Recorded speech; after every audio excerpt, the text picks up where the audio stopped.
तो इस एपिसोड की शुरुआत वहीं से होती है जहां फर्स्ट पार्ट खत्म हुआ था। और अगर तुम लोगों ने अभी पार्ट 1 नहीं देखा है तो पहले उसे देखो, लिंक डिस्क्रिप्शन में है। तो बिना किसी देरी के वीडियो स्टार्ट करते हैं। तो इस एपिसोड की शुरुआत वहीं से होती है जहां सायन काफी गुस्से से मार्गरेट को देखते हुए सोचता है, क्या मुझे इसे अभी मार देना चाहिए? बट वो मुस्कुराते हुए सोचता है, मुझे पता है इसे मैं ज्यादा सफर कैसे करा सकता हूँ, क्योंकि मैं इसे धीरे धीरे टॉर्चर करूंगा। और वो मार्गरेट से कहता है, क्या तुम्हें पता है मैं एकेडमी जाने वाला हूं, वो भी क्रैंस के साथ। पर मार्गरेट कहती हैं, तुम्हारे कहने का एग्जैक्टली क्या पॉइंट है? तो सायन काफी क्रिपी वे में कहता है, मुझे यकीन है तुम यही चाहती हो कि तुम्हारा सन अपने हाथ पैरों के साथ ही ग्रेजुएट हो, लेकिन मुझे ऐसा लगता है तुम ये नहीं चाहती हो। और ये सुनकर मार्गरेट काफी गुस्से से कहती हैं, तुम कमीने बच्चे, तुम्हारी ये कहने की हिम्मत कैसे हुई? और वो उसे मारने वाली होती है। पर तभी उल्कन अपना हाथ सायन के सामने लेकर आ जाता है और वो मार्गरेट से कहता है, हमें ड्यूक ने अर्जेंट बुलाया है, तो मुझे नहीं लगता हमें और लेट होना चाहिए। और वो गुस्से से मार्गरेट की तरफ देखकर कहता है, तो हमें जाना चाहिए। और मार्गरेट उन्हें जाते हुए देखने के अलावा कुछ भी नहीं कर पाती। और सायन हंसते हुए सोचता है, यहाँ ड्यूक का ऑर्डर ही सबसे ऊपर है और मुझे खुद ड्यूक का पर्सनल नाइट प्रोटेक्ट कर रहा है। और अगर यहाँ पर ड्यूक की वाइफ भी इन्हें रोकना चाहें तो वो भी ऐसा नहीं कर सकती। अब सायन को देखते हैं जो ड्यूक के सामने बैठकर कहता है, मैं वर्ट हाउस का यंगेस्ट चाइल्ड सायन आपको ग्रीट करता हूं फादर। और वो सोचता है, मैं ऑलमोस्ट 15 ईयर्स बाद फेस टू फेस मिल रहा हूं। और हम ड्यूक को देखते हैं जिनका नाम विलियस वर्ट होता है और वो कहते हैं, सीट पर बैठ जाऊं? अब सायन बताता है, वेलियस के ग्रेट लॉर्ड का उशिफ एम्पायर का एक वेस्टर्न फ्यूड था और दुनिया उसे अलग नाम से बुलाती है, जैसे गार्डियन ऑफ कॉन्टिनेंट। और सायन बताता है, मेरे फादर ने किसी हीरो की तरह डीमंस को काफी लंबे समय तक रोक कर रखा अपनी असीम मैजिक पावर की मदद से। और इन्होंने अपनी डेथ तक डीमन किंग की आर्मी से फाइट की एंटायर कॉन्टिनेंट के पीस के लिए। लेकिन मेरी उनसे जड़ी यादें एक ऐसे पर्सन के रूप में हैं जिसने अपनी पूरे जीवन को दूसरों की सेवा में बिताने का निर्णय लिया, एक स्टूपिड पर्सन की तरह। अब वो ये सब सोच ही रहा होता है, तभी ड्यूक थोड़ा सीरियस होते हुए कहते हैं, तुम्हारी आंखें प्रिसाइजली सोर्ड को फॉलो कर रही थीं और तुमने उसे डॉज भी किया। ये सुनकर सायन कंफ्यूज हो जाता है, पर ड्यूक बताते हैं, जब क्रैंस तुम पर अटैक करने के लिए आगे बढ़ा तो तुम्हें उसके सोर्ड स्विंग के पाथ के बारे में पता था और इस वजह से उस अटैक को तुमने बड़े आराम से डॉज कर लिया। तो तुमने सोर्ड को कब लर्न किया? और सायन सोचता है, मेरे फादर सच में काफी शार्प है। अब सायन कहता है, मैंने ये खुद से लर्न किया है फादर, और मैं एवरी नाइट को सोर्ड प्रैक्टिस करता हूं। तभी ड्यूक कहते हैं, जहां तक मुझे पता है तुम्हें सोर्ड्समैनशिप में कोई इंटरेस्ट नहीं है, लेकिन फिर भी तुमने इतनी अच्छी स्किल को हाइड क्या रखा? तो सायन कहता है, मैं अपने ऊपर किसी भी तरह का अटेंशन नहीं लाना चाहता था। तभी ड्यूक कहते हैं, तो ऐसा है, लेकिन फिर भी तुमने क्रैंस को हराने के लिए पूरी ताकत लगा दी। लेकिन मैं काफी हैरान हूं जो तुमने फाइट के दौरान किया उसे देखकर। तो सायन हैरान होकर सोचता है, इस क्वेश्चन को पूछते ही भी मुझे थोड़ा प्रेशर फील हो रहा है, और क्या ये जानना चाहते हैं कि मैं क्या करने में केपेबल हूं? तभी सायन कहता है, मैं कुछ प्रूव करना चाहता हूं। तो ड्यूक कहते हैं, प्रूव? लेकिन क्या प्रूव करना चाहते हो? तो सायन कहता है, मैं क्रैंस से बेटर हूं, भले फिर हम दोनों का ब्लड सेम हो। और मैंने इस ड्यूअल का मीनिंग भी यही निकाला। जिसके बाद वहां थोड़ी शांति हो जाती है। पर तभी ड्यूक एक्साइटेड होते हुए कहते हैं, बहुत बढ़िया, तुमने क्लियर और कंसाइज आंसर दिया है। मुझे नहीं पता था तुम इतने टैलेंटेड होंगे और मैं बहुत खुश हूं तुम एक दिन अशेल के साथ में काम करोगे। ये सुनकर सायन काफी हैरानी से कहता है, क्या इसका मतलब मैं उसका हेल्पर बनूं? ये सोचने के साथ उसे पास्ट के विजन भी आ रहे होते हैं कि कैसे अशेल ने उसे धोखा दिया था। और वो सोचता है, ये अभी भी वैसा ही हो रहा है। फादर अभी भी अशेल से काफी ऑब्सेस्ड है। और सायन अपनी मुट्ठी को काफी जोर से बंद करता है। पर ड्यूक कहते हैं, यहां पर कोई ट्रॉफी तो नहीं है, लेकिन तुम मुझसे कुछ भी रिवॉर्ड ले सकते हो, और अगर तुम्हें कुछ चाहिए तो मुझे तुम बता सकते हो।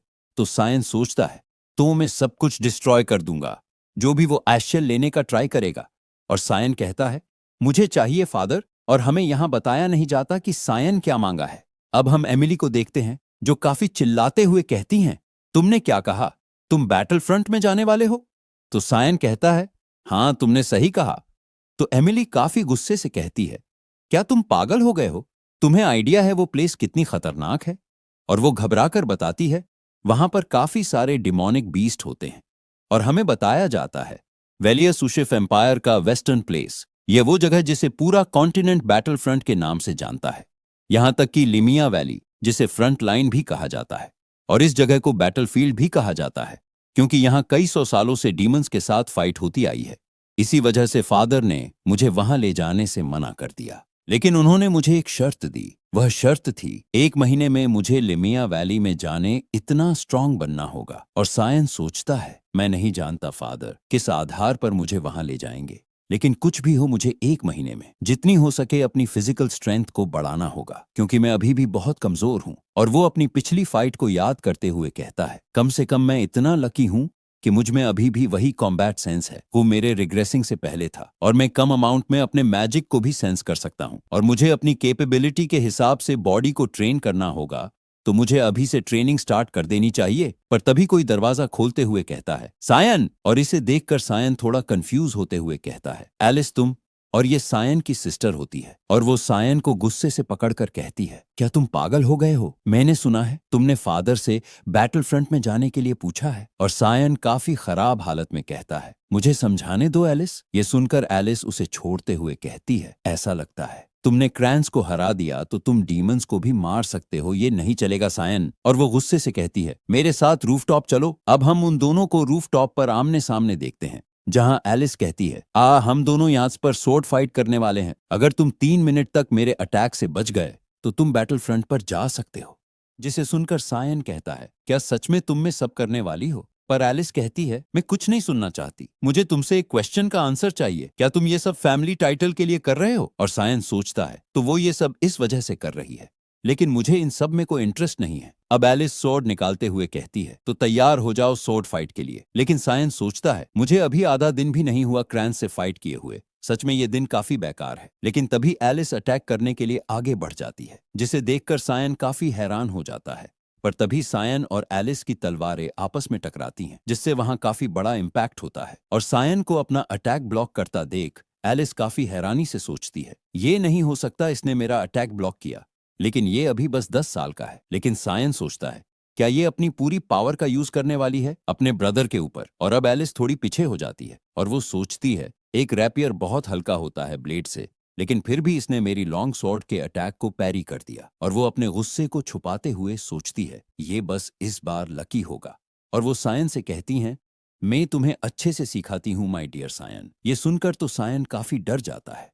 अब एलिस उस पर काफी तेजी से अटैक करने लगती है, जिसे रोकने में सायन को काफी तकलीफ हो रही होती है। और अब एलिस ऊपर से सायन पर अटैक कर देती है, और सायन उसे रोक तो लेता है, लेकिन उसे काफी ताकत लगानी पड़ रही होती। और अब सायन उस सोर्ड को पैरी करते हुए एलिस पर अटैक कर देता है, और उस अटैक को अपनी तरफ आता देख एलिस काफी शॉक हो जाती है। और अब सायन थोड़ा घबरा जाता है, और वो अपनी सोर्ड को हल्का सा रोक लेता है, जिससे उन दोनों की सोर्ड आपस में टकरा जाती है, जिससे वहां एक ब्लास्ट होता है, और वो दोनों थोड़े पीछे हो जाते हैं। और सायन सोचता है, अगर मैंने अपनी सोर्ड को ट्विस्ट नहीं किया होता तो मैं उसे मार देता। और वो बताता है, मिस्ड सोर्ड्समैनशिप एक ऐसी स्किल है जिससे इमीडिएटली किसी को भी किल किया जा सकता है, और ये काफी हार्ड है किसी को बिना मारे फाइट करना, क्योंकि मैं अपनी स्ट्रेंथ में काफी लेक करता हूं। और वो परेशान होकर कहता है, अभी कितना टाइम है? 3 मिनट पूरे होने में। और हम देखते सायन के हाथ काफी कांप रहे होते हैं, और वो कहता है, मैंने अभी तक अपनी सोर्ड में माना को यूज करके एलिस के अटैक को ब्लॉक किया है, लेकिन अब मैं ऑलमोस्ट अपनी लिमिट पर पहुंच गया हूं। अब हम एलिस को देखते हैं, काफी गुस्से से कहती है, अर्थ और विंड मेरी सोर्ड में आ जाओ। ये सुनकर सायन हैरानी से कहता है, क्या यह 6 स्टार मैजिक का यूज करने वाली है? और हम एलिस को देखते जो काफी खतरनाक लग रही होती है,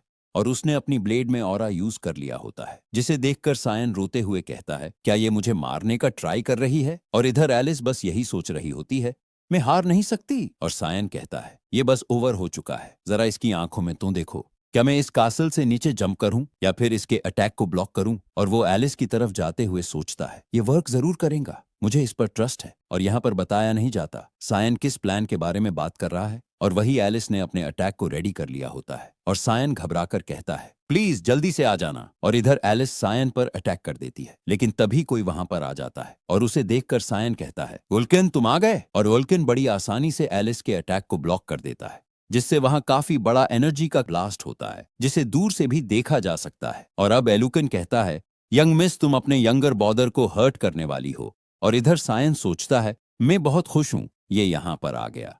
और एलिस ये देखकर काफी हैरान हो जाती है, और वो सायन को गले लगाते हुए कहती हैं, मुझे माफ कर दो सायन, मैंने अपने माइंड को कुछ सेकंड के लिए लॉस्ट कर दिया था। मैंने ये सब इस किया कि मैं तुम्हें बैटलफील्ड में जाने से रोकना चाहती थी। और सायन मुस्कुराते हुए कहता है, ये बिल्कुल उसके जैसा है, वो हमेशा बहुत मेहनत करती है। और सायन बताता है, मेरी सिस्टर उन एलीट स्टूडेंट्स में एक थी जिसे ऑल सब्जेक्ट्स में S ग्रेड मिला था, और रॉयल एकेडमी में जहां टैलेंटेड स्टूडेंट्स गैदर होते थे, चाहे फिर उन्हें सोर्ड्समैनशिप, मैजिक और भी अदर फील्ड में स्टडी करने आते हैं, लेकिन वही मेरी सिस्टर ने एकेडमी में टॉप किया था। और ऊपर से उसकी ब्यूटी को देखकर कई सारे पीपल उसे गॉड्स का चाइल्ड भी कहते थे। और यंग एज में उसने सोर्ड्समैनशिप को ट्रेंड कर लिया था, और उसने अपने बड़े भाई एशेल वर्ड के साथ मिलकर कॉन्टिनेंट की प्रोटेक्शन की। लेकिन नाइट्स ऑफ लाइट में ज्वाइन होने के कुछ समय बाद वह मारी गई। और अब सायन एलिस को पकड़कर अपने में कहता है, इस बार मैं तुम्हें प्रोटेक्ट करूंगा। और ये एलिस भी नोटिस कर लेती है, पर वो युल्कन से कहती है, मुझे याद आप तो ड्यूक गार्डियन नाइट हो,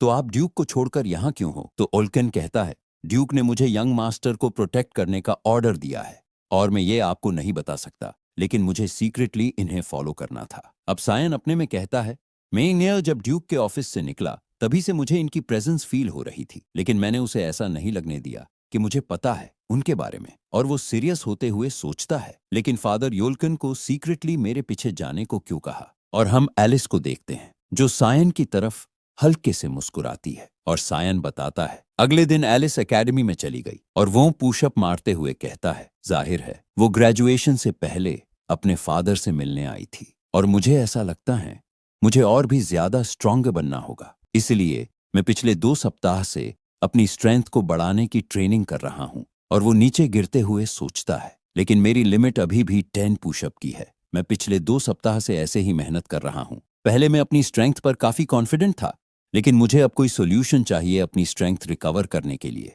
पर तभी वहां एमिली आते हुए कहती हैं, यंग मास्टर आपके लिए मिस एलिस ने कुछ भेजा है। ये सुनकर सायन कहता है, क्या सच में? और इधर एमिली काफी अजीब एक्सप्रेशन से कहती है, इसकी स्मेल काफी डिस्गस्टिंग है। और सायन बताता है, ये हेल हाउंड का ब्लड है जिसे मैंने एलिस से मांग था, क्योंकि ये काफी रेयर है और ये बस लिमेया वैली में ही मिलता है। लेकिन मैंने जो रूमर सुने थे कि ये आइटम ब्लैक मार्केट मिल सकता है, ये बात बिल्कुल सच थी। और वो उस ब्लड को बाउल में डालते हुए सोचता है, ये ब्लड डिमोनिक बीस्ट्स का है, और इसकी स्मेल की वजह से इसे पॉइजनस ब्लड भी कहते हैं, और इसी वजह से इसे कोई यूज नहीं करता। लेकिन इसे पीने के बाद ये तुम्हारी स्ट्रेंथ और माना को परमानेंटली इंक्रीज कर देता है। लेकिन काफी पीपल को ये बातें गलत लगती हैं, पर मुझे पता है ये सच नहीं है, क्योंकि इसे मैंने अपनी पास्ट लाइफ में एक्सपीरियंस किया है। लेकिन सायन इसे देखकर थोड़ा घबरा रहा होता है, और पीछे से एमिली सायन से कहती हैं, यंग मास्टर क्या तुम इसे सच में पीने वाले हो? तो सायन मन में कहता है, डोंट वरी एमिली, मैं ही वो पर्सन हूं जिसने तुम्हारी कुकिंग स्किल को अडेप्ट किया है। और इसी के साथ सायन उसे पी जाता है, और वो सोचता है, मुझे याद है जब तुमने फर्स्ट टाइम मशरूम सूप बनाया था, और जैसे ही मैंने उसका फर्स्ट बाइट लिया था, मेरा हार्ट मानो कुछ पल के लिए रुक सा गया था। और सायन उसे पी लेता है, और वो काफी एनर्जी से कहता है, ये काफी बढ़िया है। जिसके बाद वो खड़ा होकर कहता है, अब मुझे बाहर वॉक पर जाना चाहिए। और वो मन में सोचता है, चलो देखते हैं ये कैसा वर्क करता है। जिसके बाद सायन को बाहर देखते हैं, और वो सोचता है, मुझे काफी समय हो गया बाहर आए। इस टाइम का मैं 2 सप्ताह से वेट कर रहा था, क्योंकि इस टाइम युल्कन रेगुलर की तरह यहाँ पर नहीं है, और यही सही टाइम है। जिसके बाद वो आगे जाते हुए बताता है, एक दिन एशेल को गॉड ऑफ लाइट लूमेंडेल का डिवाइन रेलिक मिला था, और जहां तक मुझे लगता है उस एंशिएंट हिडन टेम्पल को इन माउंटेन्स में ही होना चाहिए। और वो एक जगह देखकर कहता है, मुझे फुली बिलीव तो नहीं है, लेकिन मैं माना फ्लो से पता कर सकता हूं वो प्लेस यही होना चाहिए, और डिवाइन रेलिक को भी। जिसके बाद वो अपने रेड ऑरा को एक्टिवेट करके सोचता है, तो अभी इस प्लेस के बारे में सिर्फ मुझे पता है। जिसके के बाद वो अपने ऑरा को जमीन में डालने लगता है, जिससे वो जगह टूटने लगती है। और सायन हंसते हुए कहता है, एशेल में बेट लगता हूं तुमने ये इमेजिन भी नहीं किया होगा कि मैंने यहाँ पर क्या किया है। और हम देखते हैं वहां एक रास्ता ओपन हो जाता है, जिसे देखकर सायन कहता है, तू नीचे चला जाए। और इसी के साथ ये वीडियो खत्म होती है। अगर वीडियो पसंद आई तो इसे एक लाइक और अपना कमेंट जरूर से करना, जिससे ये वीडियो ज्यादा से ज्यादा लोगों तक पहुंचे। और जिसने भी पार्ट 1 नहीं देखा है, लिंक डिस्क्रिप्शन में है, जल्दी से जाऊं और उसे भी देखो।